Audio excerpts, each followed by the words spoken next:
And Cody, I'll be invisible, but obviously you can get me on chat. Okay. Sweet. So we're live. Just wait for a few people to join the stream.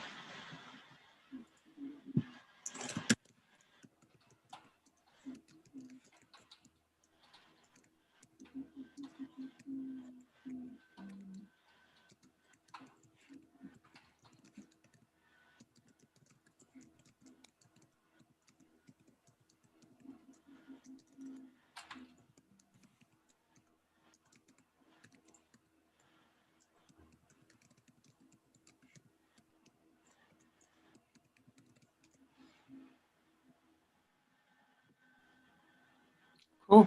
Got a few people in. Good morning, everyone, and welcome to day 5 of Crypto Art Week. I am your host, Lady Phoenix. I'm joined today for the spotlight session with a very special guest, Sky MINERT, and of course, my co-host, Holdy.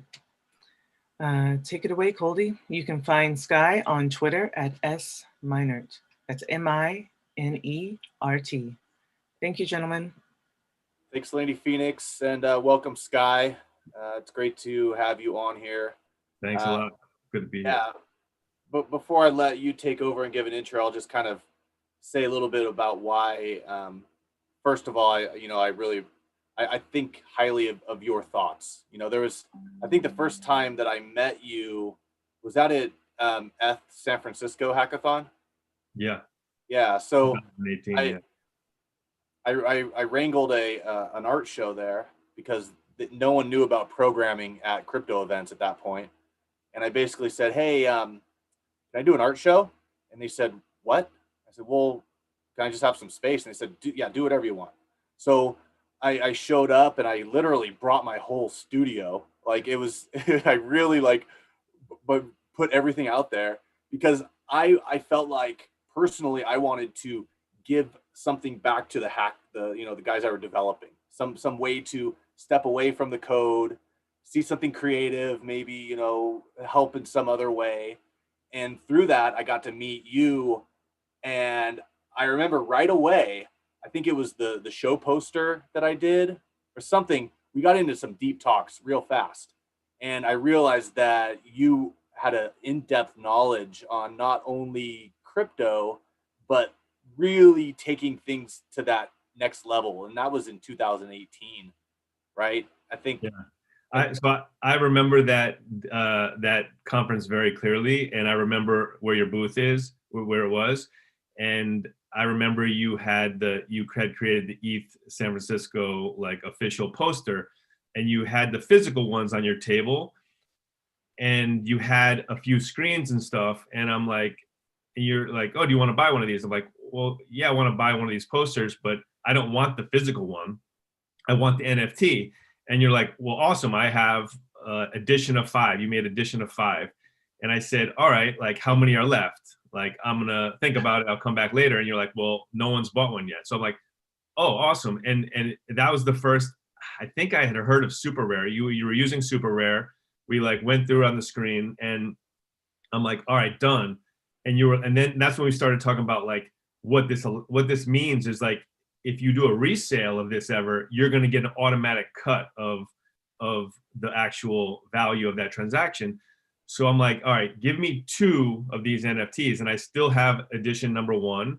And I said, give me the second one because I know a lot of people here. I'll resell it to one of my friends, so you get a percentage cut. I couldn't find anyone who had like NFT capabilities on their phone at ETH San Francisco. And so the good thing was I was going to NFT Summit in San Francisco like a day or 2 later, which is everyone there is for NFTs and NFT art, right?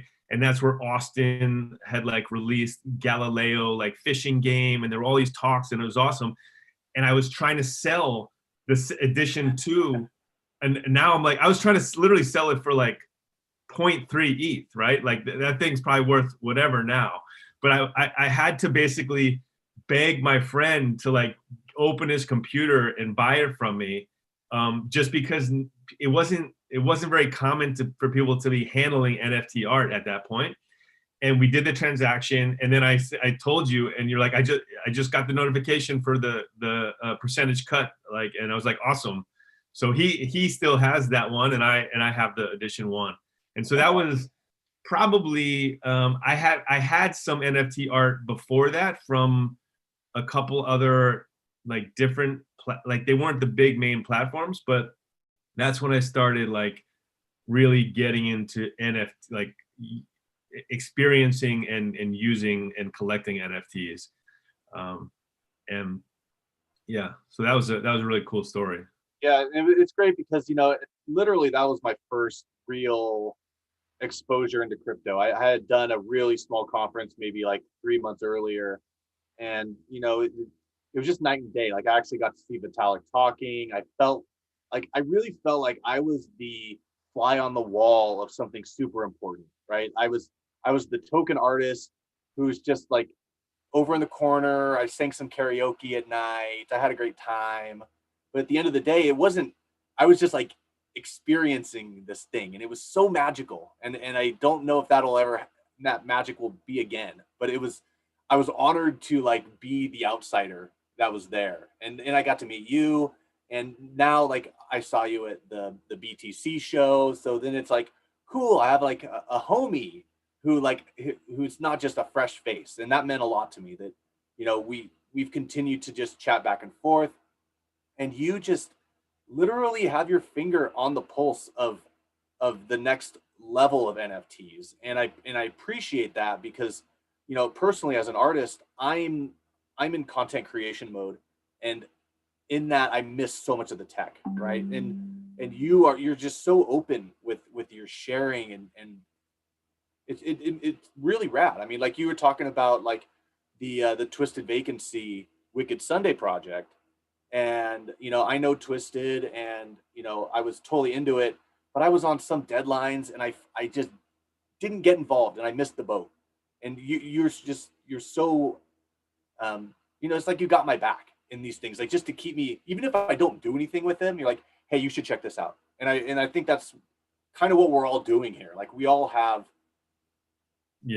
our expertises. So the Twisted Vacancy, which it's called Wicked Sunday Club, which you are now part of the club, which is awesome.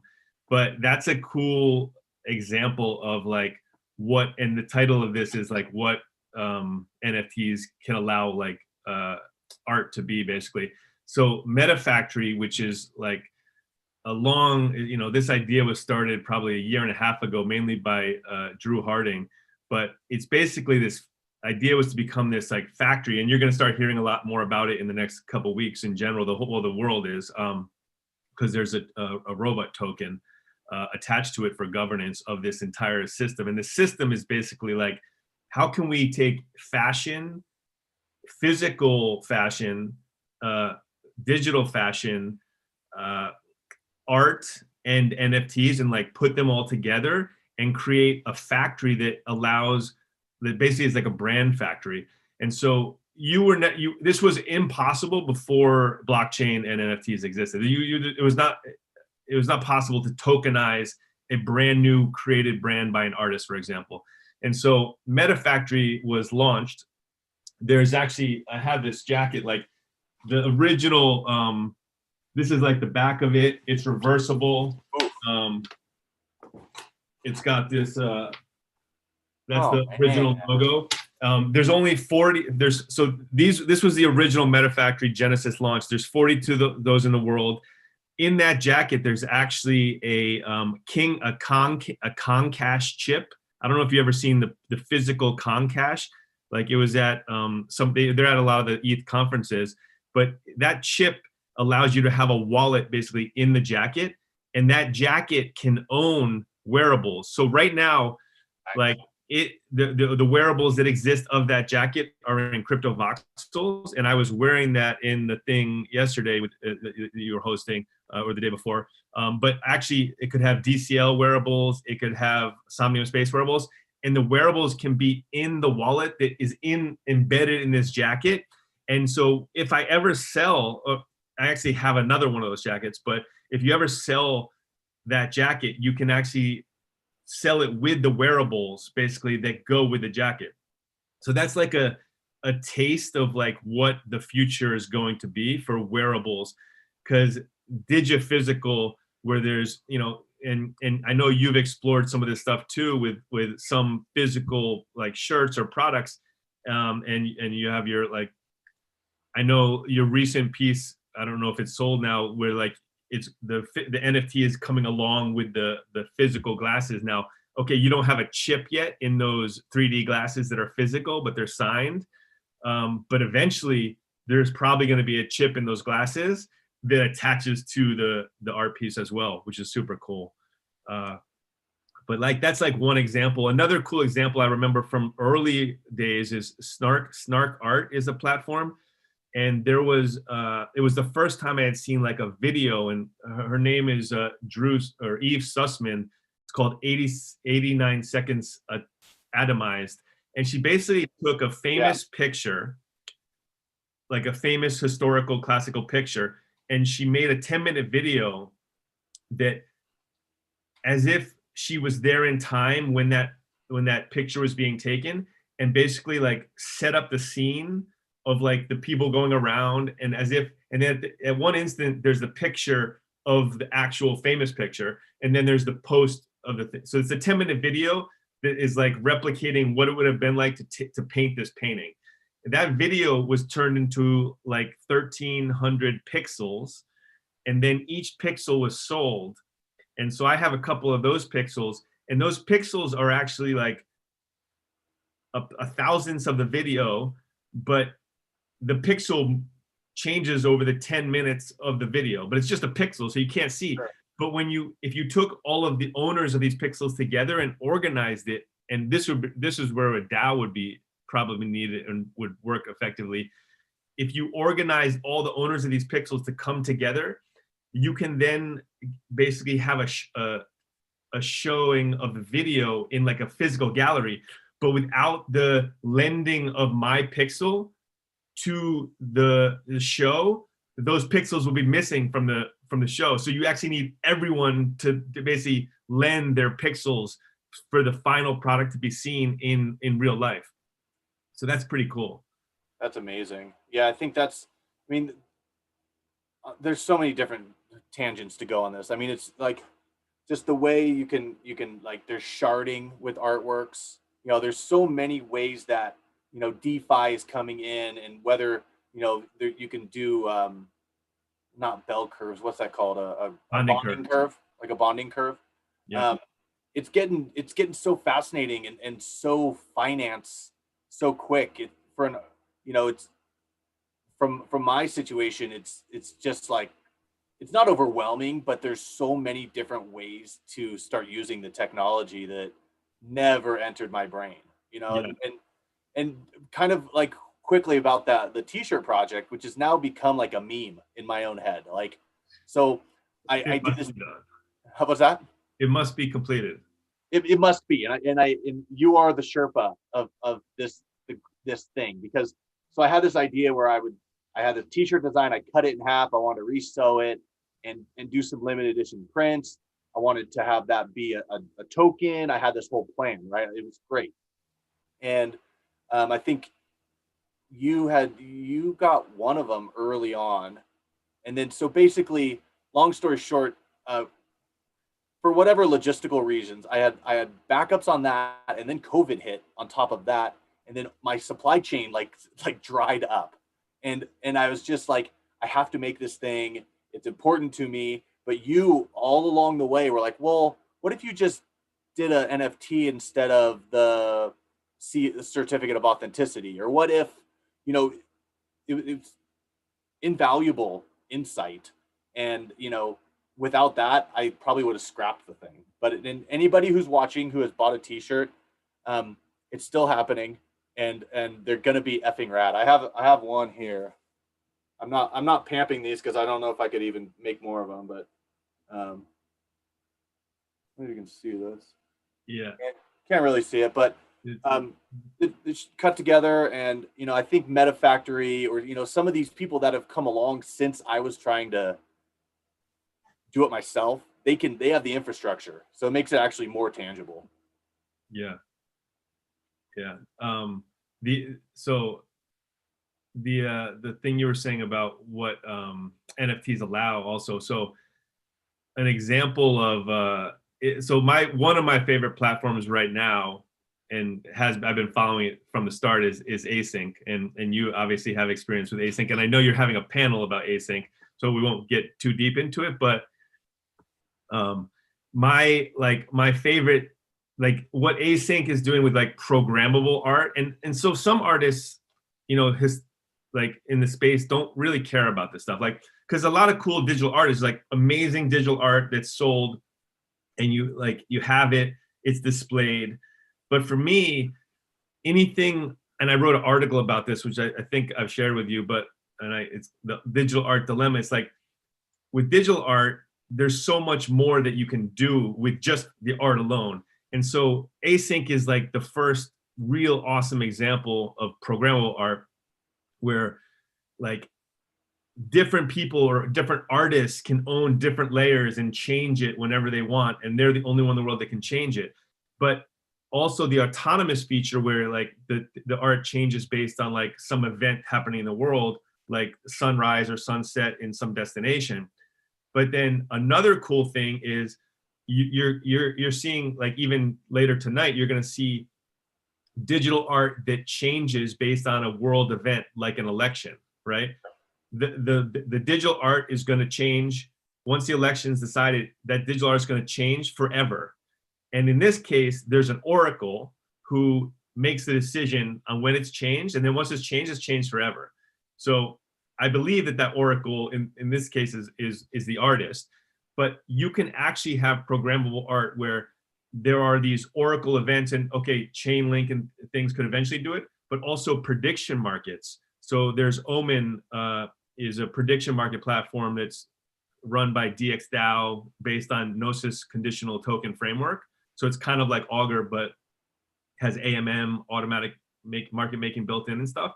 And there is like an election market there. So you could actually release art into the world that has a decision point that changes the art based on the outcome of an existing prediction market, which that prediction market will be settled in a decentralized kind of pretty permissionless way. And you don't need an oracle in that scenario. So I think examples like that are going to become more and more like common, for sure. And digital art, even just art alone, is gonna, rather than just be the art, it's gonna own it can own interest-bearing money, like in the art. It can own digital gold in the art. It can actually own prediction markets. The art piece can own a prediction market. So you can basically build incentive into artwork. So you could sell like a piece based on, like, say you made a tree 3D piece. You could put a conditional token in there that if climate emissions are reduced over the next 5 years, that prediction market pays out. And so right now, that's probably not expected. So you for every $10 that gets put in, you can have a $90 potential win. So someone who buys that art with your tree now has incentive to go around the world like Greta and change the world's climate output in order to get a payout on the actual piece of art that person owns. And if you had additions of that, you would then get your friends to buy that too, because all that money could be used to solving that cause, and you're all incentivized to basically make it happen. And then you actually get paid out if it happens. It's pretty amazing. Wow. Yeah, that's fascinating. Yeah, I think it's great to see that next level, because for eons it's been, you throw paint on a canvas and it goes into somebody's basement and you never see it again. And it takes a little bit of the magic out of it for an artist. I'll admit, like it's your opus piece. Someone buys it, you never see it again. And maybe the message you were trying to get across was about carbon emission, right? But there's no actionable steps other than them admiring the materials.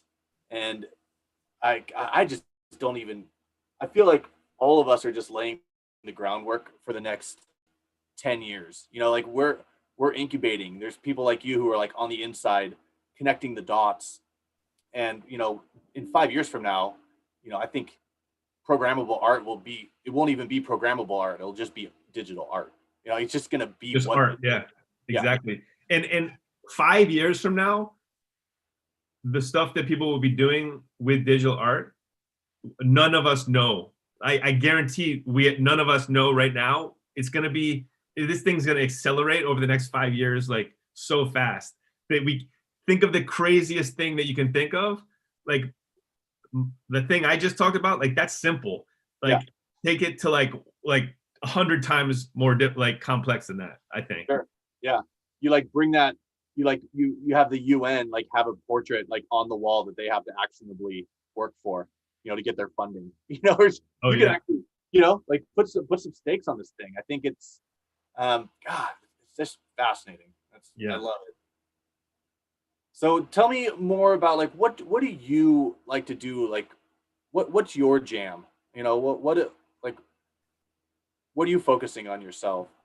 Yeah, so me, okay, right now, especially with COVID and lockdown, like work, I mean, I obviously get outside every day, but like the space I'm working in, which is mainly the Ethereum ecosystem, but it can be bigger than that.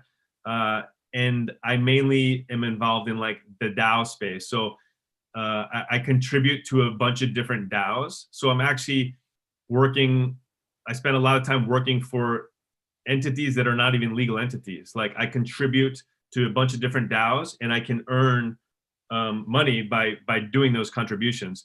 So some of those are in the DeFi space, like DXDAO, which is building products in the DeFi space, like decentralized exchanges, and Omen, which is a prediction platform, and like Rails, which is a like crypto. It's almost like crypto Venmo. It's like super easy way to send money tokens back and forth to your friends, like Venmo, but on a layer 2, powered by Loopring. So there's a bunch of different products in the DeFi space, and then passionately and for interest and fun, I spend a lot of time in the NFT space as well. And with that NFT space also comes digital art, and then also like the metaverse. So, you know, crypto voxels and Somnium, and so all of that stuff that I spend time in and I'm doing, I would be doing for fun anyway. And so the fact that you can get paid to do that stuff is like a pretty amazing thing. And especially in this world where everyone's kind of bunkered down at home still, there's a lot of people in this space that you work with that you've never actually met in person. And obviously we miss the events, the physical events and those were super fun to travel around the world and the country and meet and talk in person. And those are still better than these virtual ones. But the fact that like we can still do things like this very easily, and it's really fun and it's really informative. Anyone in the world can watch this. Like it's not as good as in real life, but like it's pretty good. And compared to other industries that are just totally crushed by the situation. Yeah, I think, you know, it's that same. It's almost we're becoming so acclimated for the metaverse. I think this is actually the first step of getting us in there. Like where we're stuck at home and we're doing Zooms. We're like, oh, this is great. I don't have to like pay for travel. I don't have to insure my artwork and ship it. I don't have to do all these like logistical nightmares. And I just can't wait until the places like, you know, especially like Somnium Space. There's all of them are doing something unique. And once we really get inside of that, I'm not sure that, I mean, there's going to be, I would love to go to another crypto conference, but besides that, like, let's just do it online. Like, cause I can just like be in my pajamas and like, just kick it here and feel the same connection. Yeah. And there's a lot of people in the world that like hear that and they're like, that's crazy. Like that future, if that's the future, like, I don't want to live in this world, whatever. Like, but like, that's not replacing the real world. Like it's additive, I think. Like if I'm going to have a group meetup with people online, Zoom's pretty good, but like some of these platforms suck. And like if you have two people, it's great. If you have 15 people, it sucks on Zoom. Like you can't even have a conversation. If you are in the metaverse, it's like Somnium Space, where you can like just step away with your buddy and chat for a second and then come back to the group. And there's other platforms that do this as well, but like you can have a meetup with 50 people and it's more like a real life event than a Zoom chat for sure. Yeah, and also just like, we're able to experiment pretty quickly here. Like with the Beeple interview, we simulcasted that into CryptoVoxels. Like the logistical nightmare of doing that, like in any type of in-person situation, is just totally prohibitive. But like we're able to throw a Zoom screen up. You have the zebra head, right? Yeah. So and so it's like, oh, and you start seeing homies. You're like, oh man, there's Sky, there's freaking, there's Ferocious. It's just, God, I'm so in love with this space. And what's funny, my wearables in CryptoVoxels, you have like a max of 8 or 9 or something. And so I had like these awesome shoes that, one artist had made, or the guy who makes all the awesome sneakers. No Shot. No Shot, yeah. And then I have like your 3D goggles, and I have the zebra head, and then but the Meta Factory jacket, which is actually this like same jacket, and it's reversible, so it's black and white reversible, different options through the wearables. It's made up of like at least 5 pieces though. You have to like custom put it to the body, so that takes up. It's either 6 pieces or 5 pieces. It takes up all my wearables, so I have to take my shoes off if I want to wear my Meta Factory jacket. Nice. So if they increase the wearables to at least 20, that would help. But it's like that's like metaverse problems, which most people in the world won't understand. Except like I have 3 nephews. I now have a new niece who's a baby, but like, and I have a lot of friends that have kids too. When I talk to like their 7-year-old kids, and I just explain what I just said to you, like, oh, I can't have like all my wearables on. They totally get it.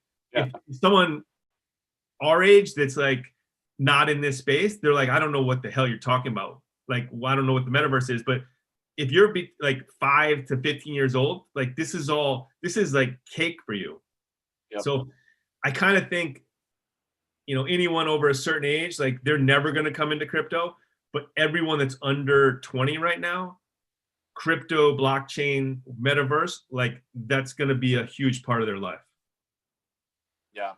And also you start seeing the corporate people coming in, and whether it's gaming, I mean, obviously gaming is going to be one of the biggest ones to hit, and seeing how they're able to leverage technology themselves, because they're in a sense us or elders that are trying to adapt to this.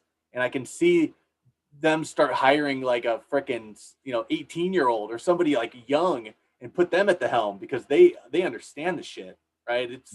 It's gonna warp speed so fast. So tell me, like what are you into these days? Like what projects you've, was it the Tamagotchi or what? Yeah, so Aavegotchi. So Aavegotchi. The reason I like Aavegotchi, and I'm a little, they had a lot of hype. They've been building their hype, and I'm slightly worried they started building the hype too early, because like they had all this momentum, and I don't know, the space goes up and down, but like it takes time to build something. And what they're doing that's really cool is you combine NFTs plus DeFi plus DAOs, and you put those all into one project, and they have awesome people. And like Nick Majin, who like he originally, like back from the San Francisco days, we were talking about, like he was there, he had just made Mokins, and Mokins were NFTs that you could easily create. And then they made it so Mokins can own other NFTs. So it was the first time you can make like a Coldy NFT that owned like 20 crypto kitties. And like that was really sweet. And so he's actually helping. I think he's an advisor with Aavegotchi, because Aavegotchi is going to be these little characters, kind of almost like these Reddit guys behind me, like these little ghost Aavegotchis that can own DeFi money. So like Aave USDC that's interest bearing, but they can also own wearables like ERC 1155s. And so these little guys, which are going to like probably get more and more sophisticated, can and have rare characteristics and rare traits and things, but can also own actual real money and own wearables. Like these are going to be what's the original name for Avagachi? Is it Tamagotchi? Like Tamagotchi. These are like Tamagotchis, but like on steroids, and everything is better about them. Like it's crazy. So it's gonna be cool to see. It just doesn't. It's not like live yet, and no one really knows exactly how it's gonna work. So it's gonna take time. But that's a cool project that like puts everything together, which was impossible not before blockchain. It was impossible before like 6 months ago, because you needed all these things in order to execute this vision. So it's pretty cool to see what they're doing there. And they talk about a metaverse as well for them. I don't know how they will work, if they will come into like current metaverses that we know, or like the current worlds that we hang out in, or if they have a plan to build their own. But yeah, that's like everything coming together in the NFT experience. Wow. Yeah, it's really, it's such a rabbit hole. What do you feel like, where do you see like the metaverse going? Like with, you've been talking about wearables, and I know fashion is a really big thing. And, is there something that you see that is going to change things with wearables in the metaverse? Yeah. So the metaverse is like, not, when we talk about the metaverse, we talk about like these 4 worlds mainly, but the metaverse is really like everything, including Fortnite, including video game worlds, including VR chat, including any of these worlds in the world. I would even argue that people on Instagram that like basically live on Instagram as like influencers, whatever, they're also in the metaverse, right? So I used to work at a company that was like driving, mainly makeup and fast fashion sales, like from social media directly to like e-commerce sites, right? So it was driving this, fast fashion, which I don't like fast fashion. I found myself like driving this business, and like fast fashion is people buy physical clothes made in like some third world, wear it once, it like falls apart, maybe twice, and then they throw it in the garbage. It's like terrible for the world, right? So I think that there's companies like the Fabricant in the Netherlands, which is, they only make clothes digitally. There is no physical clothes. They make digital clothes, and that's the entire company is making digital clothes. There are blockchains like Luxo that are focused on capturing this market. So if you are an Instagram influencer, and effectively you have your regular real life, but your life that everyone in the world sees is on Instagram or on a social media platform. If you want to post a picture with like you in a new outfit, you actually don't need the physical clothes. You literally just need the digital clothes. Now, if there are scarce digital, if you want scarcity still, like the cool sneaker, like the cool limited edition Nike sneaker or Yeezy or whatever, you can have a scarce digital sneaker, and you can have that fit to you, and you can post the same picture that you want to on Instagram, and you're the only one of these 10 people in the world that have this outfit. It just happens to be a digital piece of clothes versus a physical one that you're going to throw out anyway. So digital clothes sounds weird, but it's something that is going to only take off. And once the Kardashians and like all of those crazy people on social media that everyone follows, once they start using NFTs for their digital clothes and their avatars and things, it's gonna go mainstream, I think. Is that like, that's not my favorite part of the space, but I think digital clothes are gonna help solve the fast fashion like waste clothes in the world problem. So yeah, wow, it's like an example, yeah. Jeez. I don't even know what to say. I mean, I feel like I'm already out of touch. The fact that I'm in my like late 30s, I'm like, I need to like replicate myself as a fucking 12-year-old or something to get into this full steam. Like just where they're going to take this. And, you know, you're not going to even have like a closet anymore. You're going to have like basic around the house white t-shirt, but you're spending all your money. Like I bought a hat in Crypto Voxels that was like $30, right? This hat cost me $25. Yeah. You know, like it's weird. But that other one will be more valuable and it doesn't get stained, you know? That's a crazy dynamic. Is someone will spend $1,000 on a wearable in Crypto Voxels or on a piece of art to display in Crypto Voxels. Yet if they go in the real life to a store, they'll be like, you want $30 for that? Like, no fucking way. Excuse my language. Or like, they won't buy a painting for $1,000, but if it's a digital painting they can display in Crypto Voxels, $1,000, no problem, right? Yep, so there's a weird dynamic happening there. Like to your like, we just wear a white t-shirt, like, okay, long game, which is kind of hard to think about, but it will be possible because of NFTs and blockchain, is once we have AR like easy, so like where it's basically Google Glass, but it's not like people don't want to wear Google glasses, so that has to be embedded on your eye or whatever it is.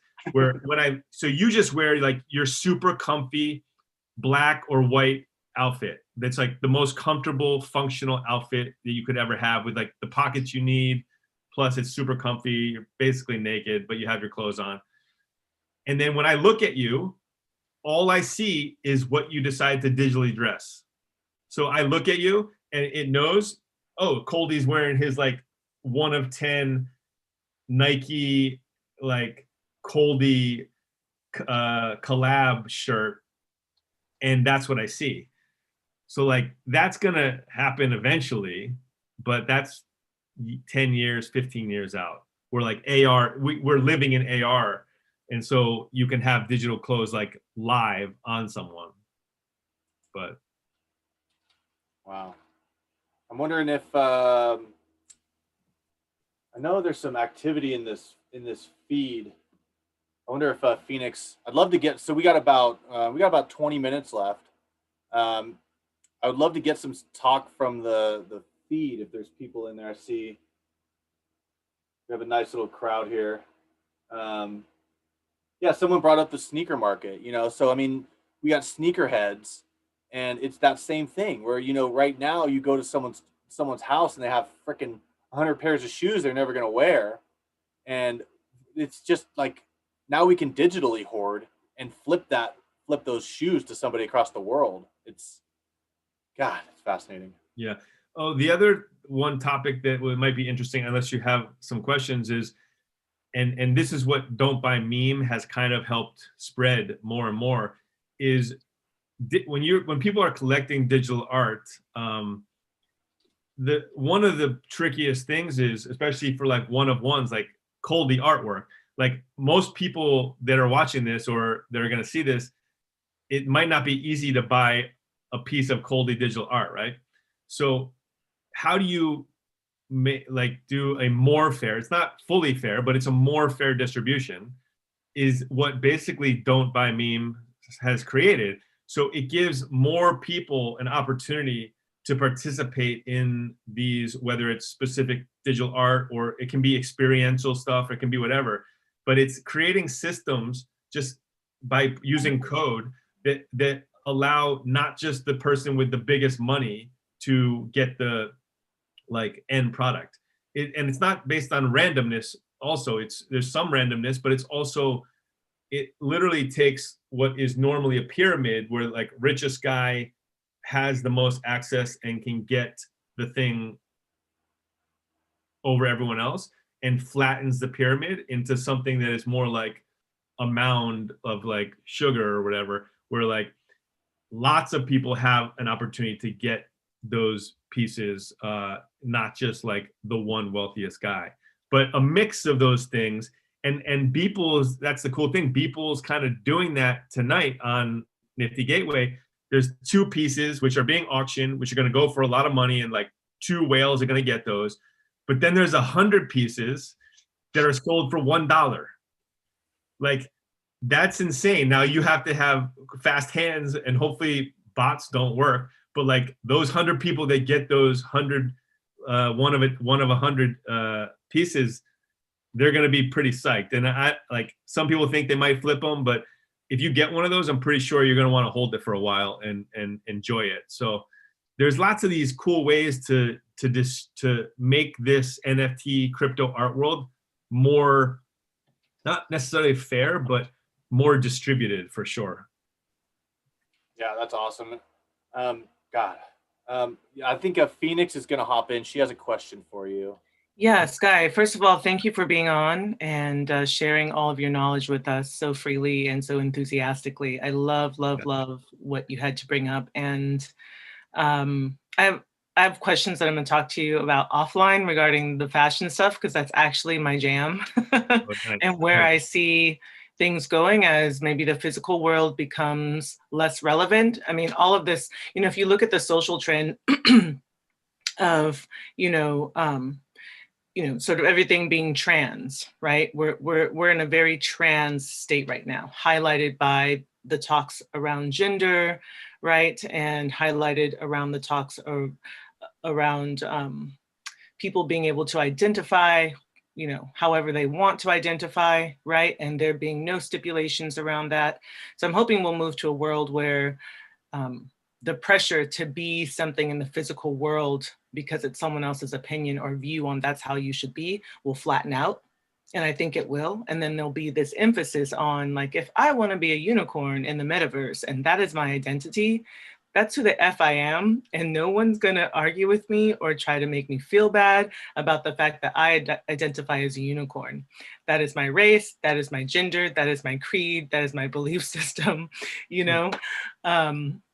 Yeah, so I think that'll be a really fun time. So in connection with that, including, the fashion bit, we spoke yesterday in the AR, VR, XR panel about avatar insurance. This idea that your digital self or your persona online, that means your Twitter, your Instagram, you said that Instagram in large part is part of the metaverse. And for me, the Instagram at large is the metaverse, right? We have different addresses, but the internet at large is the metaverse for me. And so what do you think about this idea of NFTs being used for or supporting your identity, a type of sovereignty or a type of fingerprint or blueprint for yourself, your digital self? Yeah, that's a really cool topic because so there's identity, there's a lot of systems that we're building in this space. And one example is like universal basic income. There's like 3 platforms that have come out, like Circles, Good Dollar, and Honey Faucet is effectively like distributing UBI as well. But these are like, you can't really do UBI unless you have identity, because someone could just create thousands of wallets, right? So you have to have some Sybil resistant mechanism. So in that case, you need identity. And then in communities, depending on the type of community, you kind of need identity in some cases. Now, we in the crypto space have anonymous contributors. It's really easy when like they're just a developer and they are submitting code on GitHub. It doesn't really matter who the actual person is. If his code is good or her code is good, and then they get paid and they keep doing that, it doesn't matter if you know who that person is, right? Right. However, if you are in a community like some of these like grant giving DAOs, like Malik DAO or Metacartel and things, where if there are anonymous people, there have been situations because you have a lot of social interactions and calls and things. And if you have an anonymous person and they do something negative to that community, they should probably, well, the conclusion has been that they should be held to a higher standard, because if they hurt the community and they're fully anonymous, they can literally just disappear and come back as another anonymous person, and you will never know. So in certain situations, identity in that case matters. Well, it's protecting the community better. And so I already in like most of these metaverse worlds, you see what people present, but if they are anonymous and you don't know who the person is behind them and their reputation and things, they're basically held to a higher standard.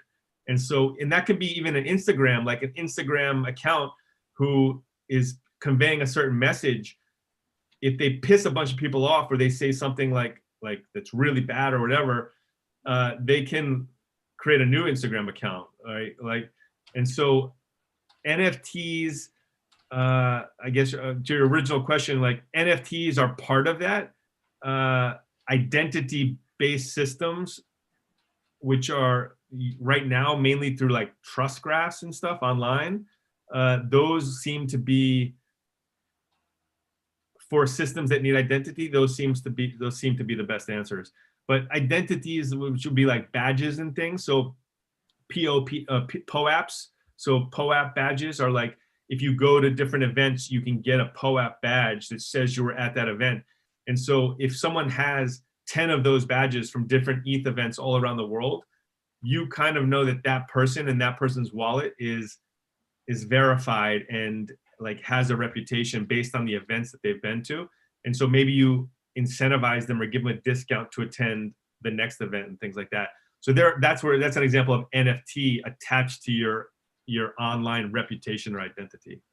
So that was a long-winded answer to your pretty broad question, I guess. Sorry. Yeah.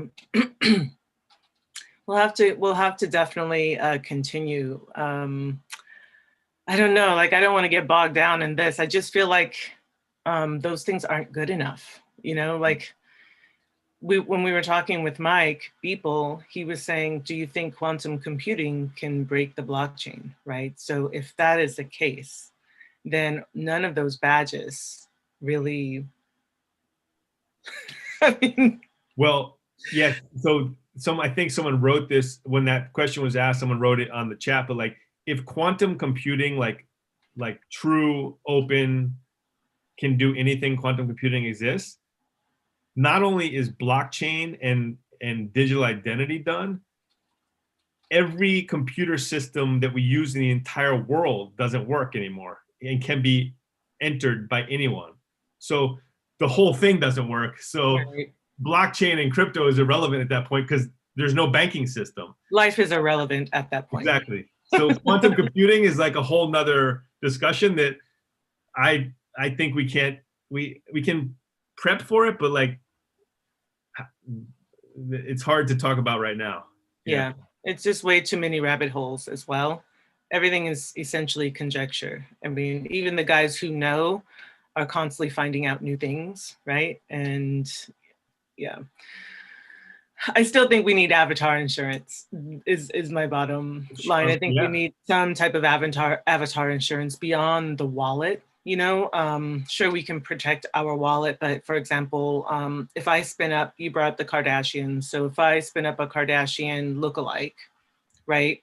And I have the same clothes, everything's digital. So I can simply, make replicas. And I have 1,000 of my replicas out in the world, right? Who's to say, unless we have some type of verifiable insurance, who's to say who is really who? And then what happens once there's like when your car is wrecked, right?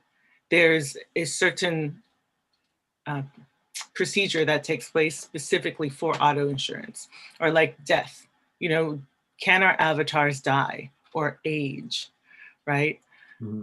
These are all things that I think will become super curious in the world moving forward. And I'm wondering often, now that I'm pretty deep into the NFT space, like how can NFTs be applied to an aging avatar? Because I don't know if I want my avatar to be like 21 or like 33 my whole life, right? I might want my avatar to age gracefully. I think that would be nice to honor age in the digital world as well. So I think that can be programmed in. The solution, which insurance in this entire space, insurance in DeFi, insurance for like NFTs will come too. But that insurance is a really important, because insurance is like, really during COVID, all businesses in the US probably should have had insurance against something like COVID, instead of them all like be struggling and shut down. Like, like some of the old organizations that are 500 years old, they actually had insurance for COVID. Like, so the Wimbledon, 500 Wimbledon. like Wimbledon, the tennis tournament. Yeah. Like, so it's been going on for hundreds of years. When COVID came and they were like, I don't know, Wimbledon sounds dangerous. They literally was like, cancel, take the insurance policy. They had insurance, like pandemic insurance from Lloyd's of London, like, because they've been through this over the last 500 years. Every business should theoretically have insurance for this, but most don't. So insurance is huge. And then to your like verifying like avatars and stuff with blockchain, basically, like when Coldy makes 10 avatars and sells those, and I know it comes from his wallet, if someone replicates them, they look exactly the same, but they're not from Coldy's wallet, I know they're not Coldy's avatars. So like, you can have things in place to like make everything verifiable, which helps. Without blockchain, it's impossible. So I think it will help your to like address that issue. Yeah. So in the real kind of like world of traditional art, usually, we've been talking a lot about shows online now versus physical shows like art fair shows. And one distinct difference is the light footprint, right? You don't need to ship anything. You don't need to insure the art that's being shipped. Do you think that in a very, very near future, you just said you think there could be insurance companies for NFTs? What does an insurance company look for? What does an insurance company look like for art NFTs? Well, so most insurance is protecting against platforms right now in the crypto world, is protecting against like smart contract risk. So the risk is this: Super Rare has an async. All these platforms have built smart contracts, which all of this now millions of dollars, like 3 million of sales at Super Rare, and these other ones are growing too. They are all that value is ingrained onto the contracts and the minting contracts that these artists have used, right? If for some reason there was like a bug or some loophole, like, and someone could attack this like Super Rare smart contract, it could literally bring down all of the art that's been created on Super Rare platform. So as an artist or a collector who has a big financial stake on Super Rare minting platform, I would be willing to pay $30 a year to protect the value of my art that's based on Super Rare smart contract.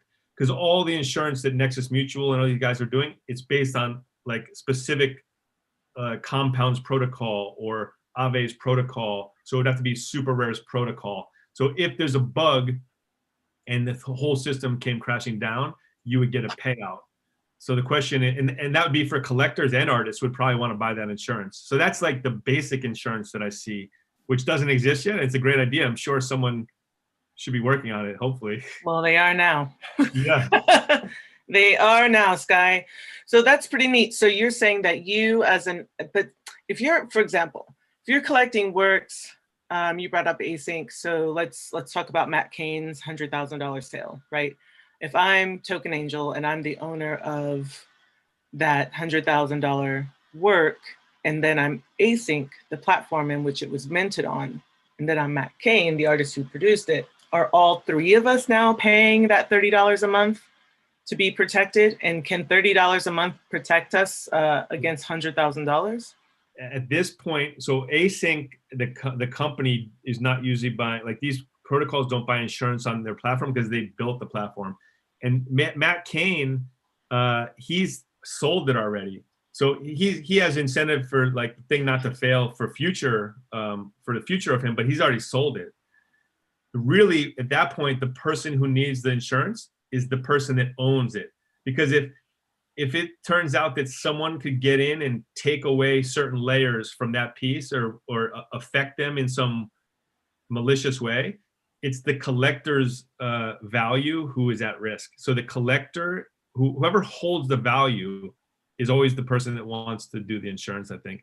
So I think that collector would be willing to pay something like $30, $50 a year, because the chance of something happening is low, but he probably wants at least some percentage payout if the thing goes kaput, right? So are you saying the payout would be equivalent to the value of the work? Yeah, like So if or some percentage of it, like whatever you want to insure. Like sometimes you don't insure the full value, you insure like if something goes wrong and this thing is destroyed and it's worth 100,000, I'm buying insurance on 75,000 or something. Like even like diamond rings and stuff. I think you say like, okay, the value of this diamond ring, it might be 20 grand, but I'm gonna insure it for 15 grand or something, right? And so then what would you pay at 75,000? Because $30 just seems pretty low. Well, that's where, so the way Nexus Mutual works is who's going to sell the insurance. So there's going to be a platform like Nexus Mutual decides to get into NFT platform insurance, which they probably will actually. The people that want to sell the insurance, they can look at Super Rare's code and say, I'm 99% sure that this code is fine. I'm willing to sell this insurance to make like some return. But that's how all these insurance platforms work. So yeah, $30 per month, maybe, or month per year is probably not enough for $75,000. I agree, but there's some supply demand where there will be a price, and then it will be up to the collector to decide is it worth that cost or not. I mean, I don't even know how much it costs to insure like a diamond ring. Is it like it's not $1,000 a year? It's probably like $100 a year. I don't actually know. I don't collect diamonds. Yeah. So I don't really know, but I mean, it's certainly a super interesting question, especially when we think about the crypto art pipeline, and the NFT pipeline, and, conversations of NFT lands, selling for $1 million in the very near future, like perhaps before the year is over, right? So looking at that, what is the cost to insure my lands in metaverse, overall? That's probably the best example is the land that people own in these metaverses. That's almost more real because compared to real life, where you live is more important than like the Picasso you have on the wall. If you have a Picasso on the wall and it burns, if you don't have insurance, that sucks, but it's not like your life's not over. If your house burns down, you want insurance, right? So what you built in your land you own in the metaverse, that should be insured. And that will be the same price. My prediction, it will be similar prices to what it costs to insure your house in real life. Oh yeah, if you're buying virtual lands for $1 million, you need equivalent insurance. And do you think that the models for that insurance will be the same, or do you think there'll have to be certain affordances or certain differences because it's virtual land as opposed to physical? Well, because it's mainly smart contract code. It's definitely riskier. Like this whole space is riskier than like buying a house in real world, like in real life. Like, so it's all based on the code basically. And I'm not a developer, so I can't look at the code, but I trust when other people look at the code, like Samsung, like if he says this code is good, I'm pretty confident that code is good. And so I put money behind that code. And that's what people are doing. But it's definitely way riskier, so higher premiums than like you're insuring your house. Yeah. So and you said Nexus Mutual is a company doing this right now? Nexus Mutual does that for mainly DeFi protocols, like Okay. a lot of the biggest ones. Yeah. Wow. Really fascinating to think about all the players, right, in the chain to get to one sell on a platform, right, to get to your wallet for your collection.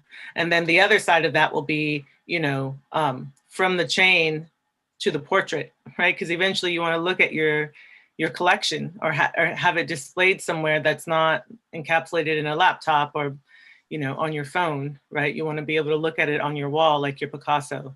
And this time, when your virtual house burns down, you'll have insurance and your virtual portrait won't burn because it's safely tucked away in your wallet and you can spin it up on a new portrait in your new virtual lands that your insurance bought you. Oh, what a great world we live in. It is just funny. Actually, so in the crypto art world, as we know, like the hashes are what's on Ethereum in most cases, unless you're talking about like pixel art guys and whatever, and infinite NFT and stuff, and Avastars, but a lot of the images are stored on maybe AWS or maybe Arweave and stuff. So Arweave, if you're using Arweave and IPFS, you actually might want to buy, if that's the only place your image exists, which is probably not. It probably exists other places on the internet too. So it's kind of like internet's like this natural backup. Like everyone that makes a copy of it and downloads it, that's a copy of it. So it exists somewhere in the world. But you could, theoretically, buy insurance on the underlying infrastructures that are holding your asset. So eventually Filecoin will be probably the main one, and you will probably buy insurance if your stuff is being hosted on Filecoin on top of paying for Filecoin. So like who's actually hosting and storing the actual goods. Right. But yeah, so that's a whole nother insurance play. Fascinating. Well, I feel complete with all of my questions. I mean, certainly have a few more, but I think that I'd like to turn it over to people in the chat to see if they have any questions. Bruce says, does a .eth domain verify your identity? A Not .eth really. domain is the same as a wallet address, like because any wallet address can get a .eth domain, right? Now, if Coldy has coldy3d.eth, right, and he puts on his Twitter and his Instagram that he owns that, that's kind of a way to verify that coldy3d.eth. I'm hoping that's your actual handle, right? Yeah, it is. Yeah. Yeah. Like if you say that a number of public places that is your handle, I can be pretty confident that if I send you money to that .eth name, it's yours, unless you theoretically transferred it or sold it to someone, which you probably shouldn't do then. So it's only as good as a wallet address, which is not really identity. So that's the issue. Yeah. Right. And then just last kind of wrap up question is, how about for governments? So I read, I believe it was Chile recently decided to do away with their old constitution and create a more modern constitution, one that reflects the current population of people there and then their hopes for the future. There's a lot of political unrest, right, in America at the moment. Could we theoretically rewrite our constitution as an NFT and that NFT be transferred to every citizen's wallet? And future citizens, upon like part of their birth certificate as an NFT includes the new constitution? Yeah. So, okay. You could send them the Constitution, but you could send them the Constitution in the mail too. But like that doesn't mean they're going to follow the Constitution, right? So no, it's not about following. It's just about sort of like agreements. Like we've all agreed that the red light means stop and the stop sign means stop. Yeah. So what's cool is in DAOs. So follow it. Oh, sorry, you froze for a second. Yeah, like with DAO, with some DAOs, decentralized autonomous organizations right now, like for DXDAO, a manifesto. Basic agreement that when we see red, it means. Coldy, is she going in and out for you too? She is, but I think my internet was doing some funky stuff too. So I think she is on some type of lag. I don't hear her. She's frozen for me now. She might have dropped off. I cut her off too then. Oh, no, she's gone. Yeah, she has internet problems. So to that like interesting idea, like a government can definitely use this. So a DAO is, if you pretend a DAO of like the DXDAO is 500 members, and we wrote a manifesto, which is like where did the DAO come from? What are the goals of the DAO, and what's the future plan for the DAO? And that manifesto is then proposed as a proposal into the DAO by someone, and all of the DAO members vote. So you as a citizen of the DAO, which would be a citizen of the government, you vote, I support this manifesto. Now there's no concrete action that comes from it. It's basically a signal proposal. And that passed overwhelmingly, like over 50% of the DAO said, I support this manifesto. And so that's like a cool way to get incentive alignment among a community or a government or a country, for sure. So that's interesting that Chile has done that, and in using technology is definitely a smart thing for them to do. Yeah, I'll just double check that it was Chile. I believe it was them, but I'll just double check just because I don't want to be putting false information out there. Yeah, like you've heard about like the Estonian e-residency, so you can become like an e-resident of Estonia. Now, I don't know what rights and things that gets you. You could start a business there based off that and things like that. Yeah, like so it was Chile. And then, yeah, my next question to you was, and this is the last question, is what do you think about businesses no longer having to, well, let me change that. So businesses will have to get an LLC, right? But the main way they'll be incorporated is through like a DAO. Does that kind of make sense? Like, so the similar LLC model, but in the crypto language and sort of according to crypto governance. Yeah. So there are a handful of DAOs, and DXDAO, the one that I know quite well, is a good example. There's 500 members. There is no legal entity.